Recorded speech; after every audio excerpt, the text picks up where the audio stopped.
Hey guys, I'm here with Charles, Karen, and Kayla Austin to talk about um, Charles and Karen's son, brother Joseph. Thank you all for talking with me here for a little bit tonight. Just tell us a little bit about brother Joseph and kind of, his journey to becoming a Franciscan monk. Well, he had thought all of his life that he may have a religious calling, but he went ahead to college and actually finished his master's degree. But started discerning maybe his last year of undergrad. Was at Western with Father Mike Williams, and he was instrumental in helping him go through the discernment process. He was actually deciding which way to go. Was he interested in the priesthood or religious life? And saw the Franciscan friars at a Mexican restaurant here in Owensboro when they were here for Youth 2000. He had never been to Youth 2000. We didn't even know about it.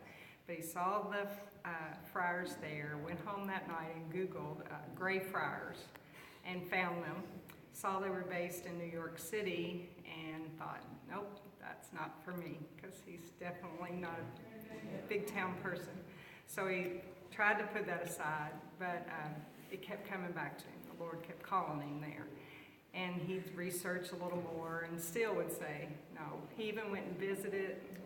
No, I can't go to New York. I can't move that far away. Went on a couple of trips and would run into them. He went to World Youth Day in Brazil. Rio de Janeiro. Yes. And, oh, wow. And ran into the friars there. Actually got bumped off of his flight on the way home and was held over with the friars, had dinner with them, got put on the same flight with them to get back into the States. So it was like God kept putting them in his path. God kind of seems to have a way of doing that when he wants you to, Yes. go a certain way. Right. He just kind of always, let me just put, you here, and then I'll throw a bunch of other things right here, and then that'll. Yeah, very persistent. Yeah, he definitely did that with him, for sure. So, is a religious vocation something that you guys kind of encouraged his whole life, or were you guys kind of shocked? Well, we were shocked. Well, we knew that he had some, he had always had a very strong faith, but he had a girlfriend. We were not expecting him to say, I'm going to religious life. Of course, he broke off with that girlfriend during the discernment process. They realized, where he was headed, but it still was not what we expected. And Kayla, how was it for you to have a brother of yours who became a brother? It was actually really hard because I didn't know really about it for a long time that he was kind of discerning. So I kind of found out just like suddenly that that's where he wanted to go, and it was really hard on me because it kind of felt like I was losing him, but I really wasn't. But that's how it felt at the time. So it was definitely a really hard thing for me to go through as like a sister. Yeah, one thing Kayla said, she felt like she was losing him. We gained probably 150 brothers. Oh, because wow. As a community, they all consider all the brothers' parents their own parents.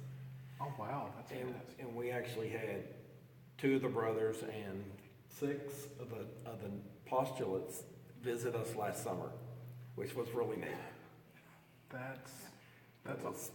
That's awesome. Though, They really take you in, and they were really special to her when she visited. Yeah, I have a lot of big brothers. No sisters, but a lot of brothers. Fantastic. Now, when we were talking before, you all said that you actually went to visit Brother Joseph before, not too long ago, and actually lived his life for a week. So would you kind of describe what that was like for that week? You go ahead. Well, you realize how faith-centered their life is. I mean, it's a very structured routine, as you'll see from that schedule. You know, they're up early by 6 a.m. for office of readings, and then they have quiet time, then they have mass, and it's a very structured day. They stop for prayer at lunch, they have adoration in the afternoon, they have evening prayer.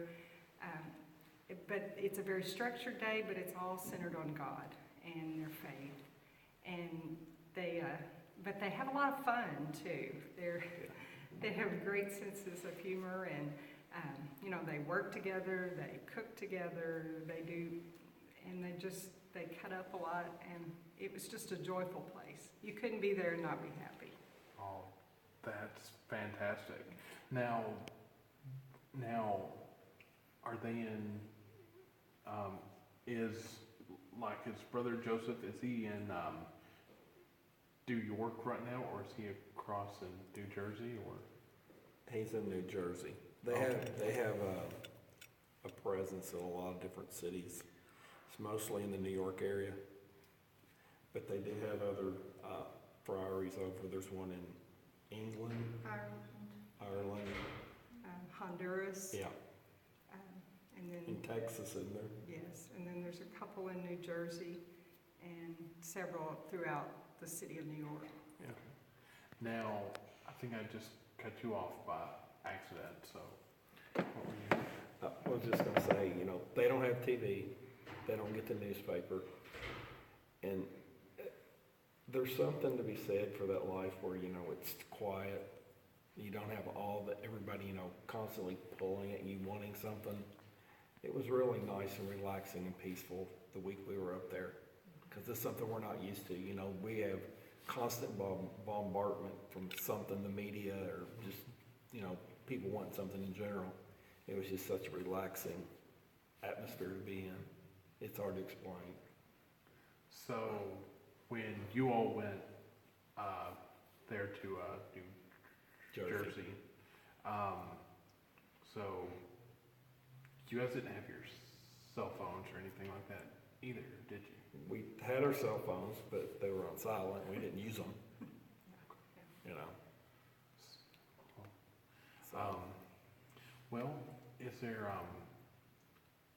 anything at all else that you all would just like to say to the kids that'll be watching this in a few days? Like any words of wisdom, or just any thoughts? A lot of prayer. And it is,